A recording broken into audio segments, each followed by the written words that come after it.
Hi there, my name is Memo, this is my channel, Houseplantygoodness, and essentially it's a place where I like to geek out about my big passion. For today's video, because I've got a lot of new subscribers that tend to be new to owning houseplants, I thought I'd do a quick video on some of the things that I wish I knew when I was first starting off. And I've been caring for plants since a very young age, actually, specifically for houseplants and tropical plants. I remember a very young age when I was maybe about 5, my first chores as a small kid was to go and water the houseplants or balcony plants when I was growing up back then in the Med.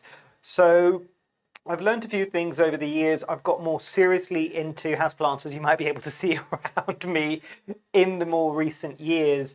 But it is a very exciting time. People really get excited about wanting to get a plant, and it quickly can spiral out of control.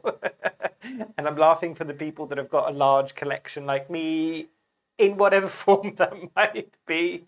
And you know, things can get out of hand really quickly. But actually, the point of this video is I wish I had seen a video like this with the topics that I'm going to talk about now when I was first starting to get a bit more serious about houseplants. I'm going to cover a few things on here, surprisingly not the things that most everybody else will go on about and be really, really specific, but I'll give you more kind of broad advice that hopefully should apply to more houseplants and more individuals out there. So starting off, one of the first things I want to say is start off small. And by that, I mean, I've got large plants, but it's not the size of the plant that I'm talking about necessarily. I'm talking about quantities.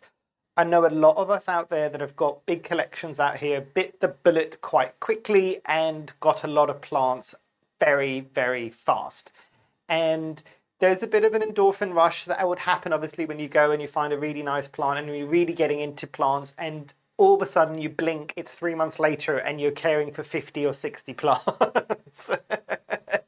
And you're not quite prepared. Most people aren't quite prepared for what that means, because the average person, when they're first starting off, they're probably going to be getting things like from a plant store or from a garden center. So you are generally spoilt for choice. And this is possibly something that you never even considered owning. But when you do start getting into it, all of a sudden, you want to collect them all. And there's a bit of a running joke within people that have had large collections that it's almost as if, and I'm probably showing my age here, like you're collecting Pokemon cards and you want to get them all and you want to have this and you want to have that, and that looks really interesting. And oh, and I hadn't thought about maybe getting this one, and that one would look quite cool and I can put it in this location.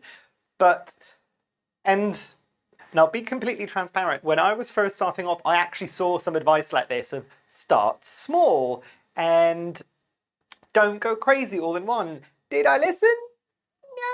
No, of course I didn't listen. And I'm hoping that all of you out there might actually listen this time. If you don't, that's fine. I didn't either. It gets a bit much at some point, but you will learn to kind of deal with it, and you'll come to an equilibrium of what works for you and what doesn't work for you. The other thing that I wanted to talk about is get used to watering and get used to getting into a schedule. Now, the thing that I will say that not a lot of people generally will say online is you need a schedule, but you don't need a schedule of when you're going to be watering. I can't tell you how many people I've spoken to when they're first starting off, and even people that have been doing this for like a very long time and they've got loads of plants, and I'm just like, but I'm watering it every 7 days like I've always done. And I'm just like, let me paint a picture for you here. So if you'd imagine there's a plant that is growing in the desert in the height of the summer. Normally what you would imagine there, it's very dry. It's summer, it's in the desert, thus it would need more water. And I'm not talking about succulents or anything like that. I'm just trying to paint a picture here. So it would need more water during the summer. So more frequent watering, because guess what happens? It's warm and plants will lose water quite quickly and also use water quite quickly because they will be growing actively during that spring, summertime. Now in the winter, imagine something where There's always grey skies. I'm in the UK, and that's kind of winter or summer generally here, but you know. But there's grey skies, the temperatures are lower. These plants don't need as much water at that time because they're not using any water really. They're not actively growing, it's colder, it's not enough light, there's less daylight hours as well. So watering on a schedule and saying, I'm going to water everything every 7 days or every 14 days isn't as much of a blanket statement as you want it to be, because things change, the environments will change. Things like if there's a breeze coming in, if it's closer to a window, if it's further away from a window, if you've recently repotted. So what I would say, as a bit of a jumping point, so you don't have to worry about all of these things, is start with a schedule of when you check whether or not your plant needs watering.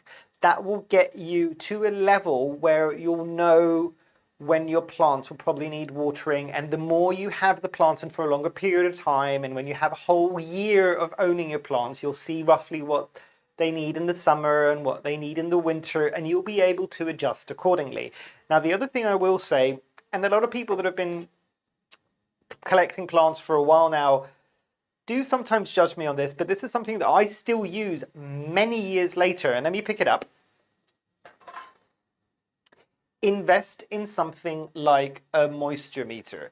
And these things are very simple little devices. Even if you don't want to spend a lot of money and you want to do it on a budget, there's another way, and I'll tell you in a minute how you do it. But these things, you just stick them in the soil before you water, choose a couple of places in the soil and make sure that it's kind of deep enough into the actual pot. And it will tell you if it's dry, if it's moist, if it's wet, and go accordingly from there. For a lot of the plants, and I'll come on to plant selection in a minute, you can probably let it just go into dry, or even if it's dry for a few days, it should be fine, then water it. What you don't want to be doing is watering a plant when it's wet. And that's why I'm saying if you get into a schedule of checking when to water rather than just watering every 7 days or every 14 days, you won't ever go wrong with overwatering or underwatering your plants. Now, the next topic I want to talk about is plant selection, and I'll start off with plants you want to avoid. Now, I'll show you this, and this is probably one of the last few ones that I've got in my collection. This is Maranta. No, this is a Tenanthe, but it's part of the prayer plant family, and you'll see Calatheas are the ones that you'll probably see a lot more of. It should tell you something that I don't have any of those left in my collection, but I'll just leave that information there for you. But what you want to do is try to avoid some plants like this. Ferns are another good idea. I know you might want to get them, and do go ahead if you really, really desperately want to, but be aware that these plants are particularly finicky or particularly difficult to take care of in a household environment. A lot of the prayer plants, a lot of the Calatheas, from people that have had plants for a very long time, they kind of jokingly call these plants kind of drama queens. There is a very good reason. They are not the most straightforward plant to start off with. Now, I do understand when you're first getting into it, these are the ones that are going to really attract your kind of attention because they are so different. They're so unique. They are there and they're staring at you going, oh, look at how pretty my foliage is. Take me home.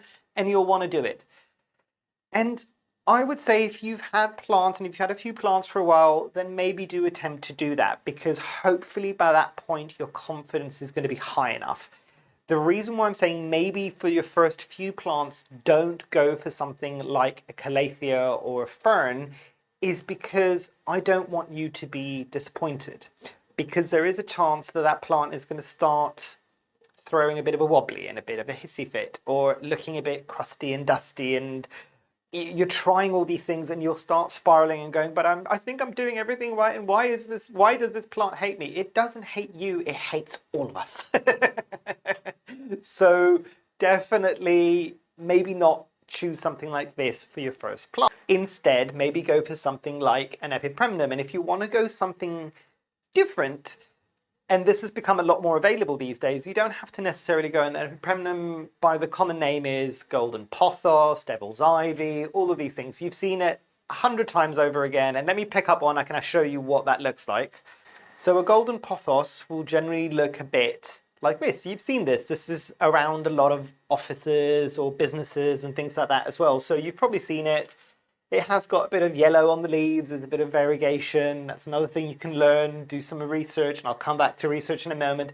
But this is a good one to start off with. Don't kind of snob off plants like this because, and I'm going to be very real with you now, they've been around for a long time. And generally plants, house plants specifically, that have been around for a long time means they are very, very hard to kill off a lot of the times. Not always, but they are plants that are relatively easy, and they've been around for a while because of that tenacity that they have, and they want to survive. And also, a lot of these plants have also, by the actual growers themselves, been bred over years and decades, some of these things, so this has been around for many decades, to be more resilient to underwatering, to overwatering, to less than ideal lighting conditions. So these plants are very good ones to start off with. And by start off with, I mean your first 1, 2, 3, 4 plants. Go for the super, super easy ones, the ones that you see all the time. And I'll tell you a little secret, even if you don't want to have them around for too long, learn on them and maybe then gift them on to somebody else, and then they can learn and get into plants as well. But think about this in the same way that when you are maybe learning how to drive, it'd be a bit silly to kind of go for something like a Ferrari when you first got your driving license. And the reality is you're probably going to ding the car and you're probably going to maybe have a bit of a small crash, hopefully a safe one. But you kind of want that notion of a clapped out banger of a car, basically one that has been used and abused and it's got loads of miles and it's sturdy and it's survived for this long. These plants will be that kind of a bit of a car that you don't mind messing up a bit as you're learning and coming to terms with what you need to know about caring for plants. And as I was saying, you can get a bit more adventurous. So if you've got the care of something like a golden pothos down, go for something that's similar in the similar family. So again, the conditions are going to be kind of the same, and go for something like an Epipremnum Pinatum, which is going to be different. This is a bit of a juvenile one, but this one will get things that are called fenestrations. And fenestrations, you've seen a lot of the times on something like the Monstera or the Swiss cheese plant, where it splits on the leaves. So this is one of those plants that will give you a bit of interest later on as well. So this one's more green than the golden pothos, but you will get those splits eventually, and that is something to look forward to as well. And that's another thing to maybe remember, is when you're choosing plants, think about the longevity. This is a living thing that you're bringing in your house. Be sure that you're going to like looking at it and it's still going to be interesting to you months or even years down the line. For instance, what I was talking about now with the Epipremnum Pinatum, it will get those splits at some point. So that's something for you to look forward to. If a plant is going to look the same for a very long period of time, and I'm thinking of like the lithops, the living stone plants, which is like a succulent that looks like little troll butts. That's very cool and it looks a bit like a stone, but the reality for that, for a lot of people, not everybody, is you'll get it, you'll bring it in your house, and what will then happen is, after that initial kind of, this plant looks really cool and really unusual, and look, it looks a bit like a troll butt and it looks a bit like stones on the soil, it doesn't do an awful lot more than that.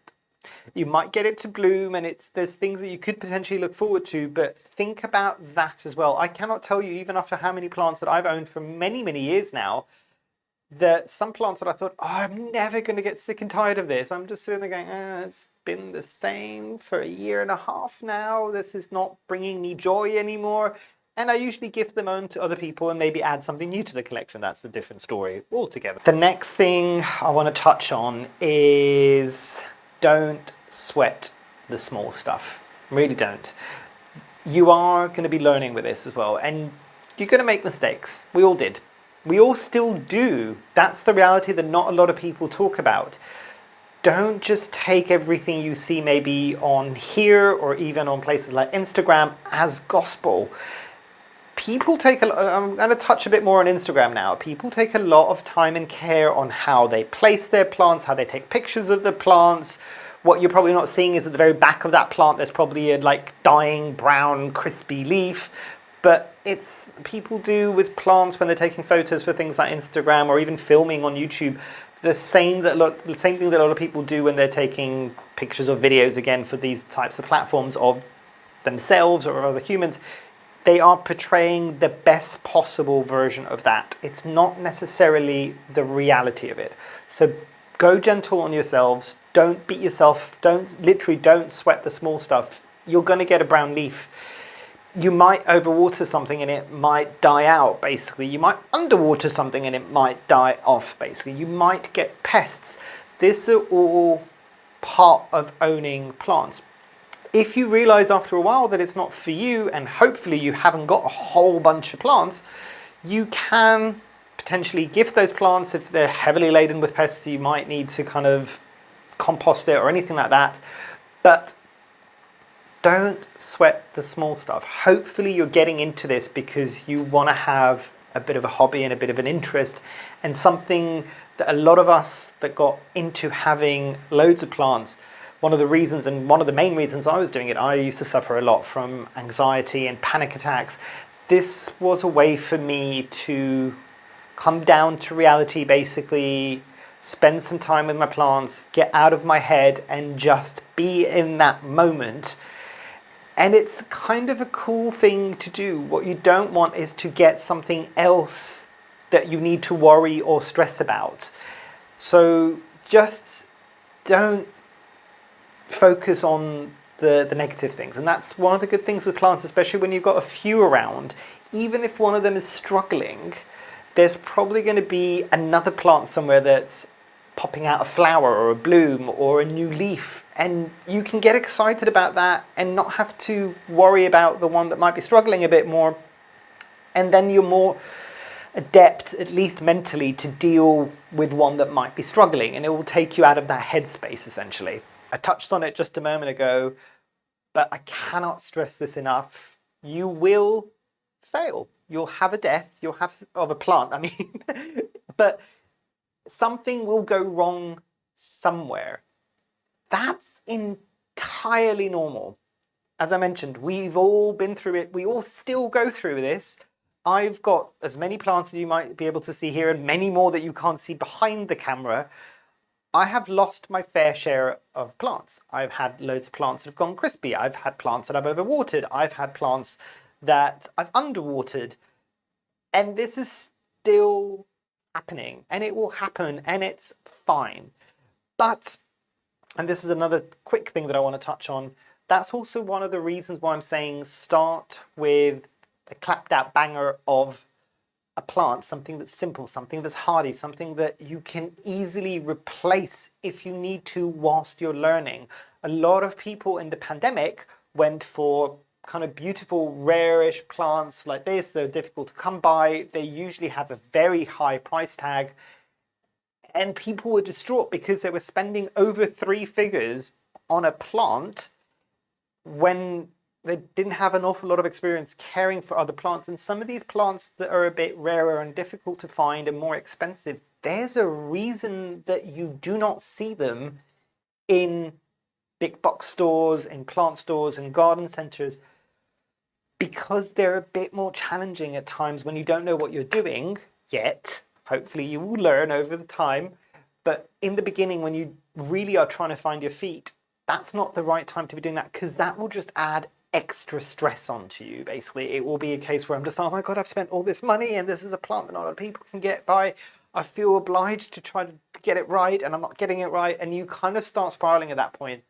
Don't. And again, the reality of this, even with people like me who have got some of these plants and have got the larger collections, and very rarely do people talk about this, we also kill off plants that are that expensive. Granted, when you've got enough, it's less of an ego blow at that point, but it happens. So just remember to be kind to yourself. You will kill a plant. not just in the beginning, in the middle, and towards the end, and throughout the whole process. It's a natural part of it, and leaves will go crispy and you'll underwater and overwater. It's fine. You just learn and you move on, and hopefully if you get the same plant, you know what to do and what not to do. Or you might quickly decide that, you know what, that plant is way too much work for me. I'm not going to go for that plant again. I'm going to try something different. That's also entirely fine. The next thing, and again, I'm talking about kind of costs of things, don't go crazy on accessories. I know I love a good accessory as well, and I also love getting things for my plants to make them look pretty. But at least in the very, very beginning, you don't need all the different soils. You don't need... Yes, the one thing I would say is obviously go for something like a moisture meter. If you don't want to spend money, that's absolutely fine as well. You can do the age-old trick, and granted, I don't fully agree with somebody who, in the very beginning, when they don't know exactly what they're doing, that this will always work. You can stick your finger in the soil, and if you feel damp, don't water. If it's dry, water. The better way that I would say is get something like a chopstick. Stick it in the soil. If it comes out wet, or if it comes up with soil still clumping to it, it's still moist, don't have to water. If it comes out clean, then water basically. And again, these things aren't as exact as the moisture meter, but if you don't want to be spending any money on something like that, don't basically. Simple as that. You can find something in the house. You just need a long poking device that you can kind of see if it's wet or not basically. But the same thing goes for pots. A lot of people will spend, a lot of times pots might be more expensive than a common house plant that you might find in a big box store or any other kind of plant store. The pots sometimes are more expensive than the plants, and you then have got all these beautifully ornate pots and they work really well in your space. But then what happens if you do accidentally, as you're learning, kill off a plant? You've got a very expensive pot with nothing in it, which then will maybe drive people to kind of go, oh, I need to get another plant to replace that, before you've had that chance to learn what went wrong with the previous plant. So that's one example. Obviously, there's all these soil mixes and all these things, and I've talked about my own soil mix on here.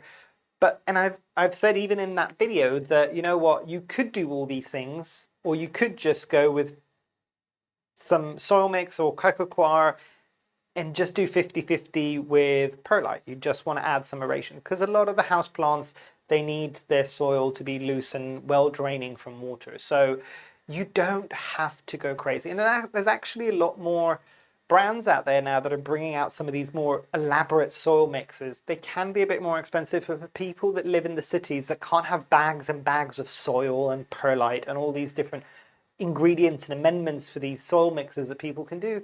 That's an option. Granted, it's a bit more expensive, but then it means that you can just get it pre-made and you don't have to worry about it. But generally speaking, until you know that you're really into this and you're spending a lot of time or money kind of, and you've got loads of plants, then start splurging a bit more, because then it's your pastime, it's your hobby. You're confident in what you're doing. Spend a bit more, but don't do so in the beginning, because I still know a lot of people that did that in the very beginning, spent an awful lot of money. They then got put off the plants and everything, and they've got an awful lot of very expensive tut that they need to get rid of because they're not going to use it because they're not into plants anymore. So bear that in mind and just be wise with what you're getting and what you're not getting. The other big thing is do your research when you're getting a new plant. Ideally, in an ideal world, you'd want to be doing that research before you're getting the plant so that you know what you're getting into. Now I understand, and I was one of these people, that you'll get enamored by a plant that you see somewhere, you'll pick it up and you're just going to be like, now I need to do some research. That's still good.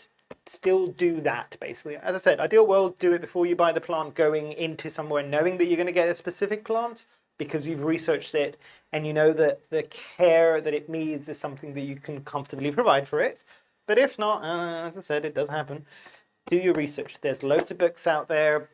This is one of my favorite books. It's very difficult to find, but it's called The Houseplant Expert, and it's by Dr. Hussein, and it's been out for a while. This, I think, was one of the original publications of this was in the 70s or 80s. So this has been for a while.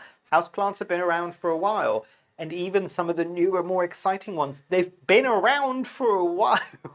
It's only that people are getting reintroduced to them now. But you don't have to go with books. If you want kind of free resources, the internet is inundated. Google is your friend. So definitely, definitely, definitely do some research, see, and the things that I would say you'd want to kind of pay attention to see if you can find. Have a look at, sometimes on Instagram, people underneath pictures in the description that a lot of people don't read might usually have the care that they give for that plant. So do your research in that respect. Google, as I said, is always going to be a big one to kind of have a look at. If you can find care advice for that specific plant from somebody that's in your specific country or region of the world, that's going to be even better, because there'll be differences. So for instance, advice that might be given from a website that's based in Florida in the States, where the temperature and the environment is very different than it might be here in the UK where I'm based, isn't going to be the same. So, but if I find some advice from somebody that's based in the UK that's got this plant, it's probably going to be more relevant, because obviously there's less light, there's all of these things, it gets colder, all of these things will be important to kind of look at. Obviously use things like YouTube videos like this. There's loads of podcasts out there that you can kind of get into. Most of them have been going for a few years now, so there's loads of different episodes that you can kind of really get into it, and you'll find resources that you're comfortable with and that you trust, and then go from there basically. But what I would also say is, when you're doing your resources, don't just read one article on Google or look at one video on YouTube. Try to find a few different sources, because a lot of the times the advice that you might be getting from one individual, and I'm talking about myself here as well, is going to be biased to how they care for their plants in their environment, which might be entirely different than yours. So doing research and looking at different sources of information will usually give you a more rounded kind of idea of what to expect when growing that plant, and the realities of what that might be. And I'll finish off with something a bit more happy and cheerful. Enjoy the hobby.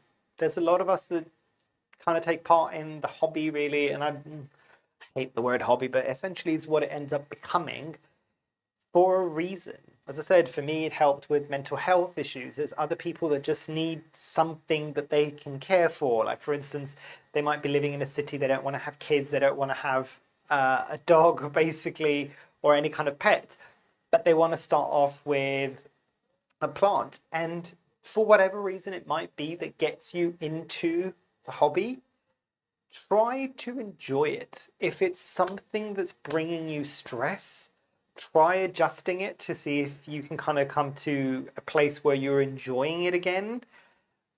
And if not, move on to something else. Because, and not a lot of people say this, but if it doesn't make you happy and you've tried to make it make you happy, basically, and it's still not there, move on. Plants might not be for you, basically, and that's completely fine. But I will say as well that there's this kind of notion that a lot of people say, oh, I don't have a green thumb. That is rubbish. There is no such thing as a green thumb. The people that are good with plants have killed their fair share of plants. That's how they got the green thumb, is because they've made mistakes along the way and they've learned, and they're still probably making mistakes. But don't put that on yourself, that I don't have a green thumb, so I'm not even going to try. If you want to try, go for it. But as I said, go for something a bit easier. And a good place to kind of find some information like this, and I don't want to tarnish everything with the same brush, basically, but your big box stores or the kind of the bigger environments that you can buy plants in, probably a lot of people that work there might not necessarily know that much about the plants that they're selling. If you go to slightly smaller, more kind of local plant stores, and even online sometimes, you can contact online sellers basically when they've got online plant stores and ask them a few questions, and most of them will be more than happy to kind of answer back to you. And same thing in the store, just go and ask and say, look, I'm starting off, I don't know an awful lot. Is there something you would suggest? What care do you think this is going to need? And they'll probably tell you. And that's a great place to start. Just ask for a bit of help in the beginning, ask for some guidance, specifically about something that you're thinking of. Even if it's like, oh, I really like that plant, but I don't know. Go and ask the person in that store, and hopefully they'll be able to say, you can tell them, look, I don't know, this is my first plant. Is this an easy one? Do you suggest, what should I do for this? And if they're good, they might tell you, you know what, that might not be a great one for you to start off with, but have you thought about something like this? And that's okay. As I said, start off with the simpler one, and you can always graduate to that one. When you've got the other plants care down pat, do it that way. But also remember, it needs to fit your lifestyle. So for instance, if you're somebody that travels a lot of the time and you don't want to spend an awful lot of time watering, go for something that doesn't need an awful lot of watering. And again, ask them and they'll tell you basically, I'm thinking of things like the Sansevieria or the ZZ plant, all of these things. They'll give you some options. Or if you're somebody that really wants to kind of get into it and you hover and you really want to be watering all the time, they might tell you, look, get a fern, but they'll give you some advice. They might ask you a few questions about how you want to be caring for the plant, and that's how they'll be able to advise you a bit better. But we've probably prattled on for a bit longer. This isn't a video that I brought up for an awful lot of plants, but I just wanted to be able to at least start a discussion. If you've got any questions and comments, please do drop them in the comments down below. I've also got a great little community that's been built now here on YouTube, and hopefully if they've watched this video as well, people that have had plants for a while, they'll be able to answer some of your questions the same way that I would. But yeah, hopefully you've enjoyed. Hopefully I shall see you here soon. And I really, really hope that you have a great rest of your day. Thanks. Bye.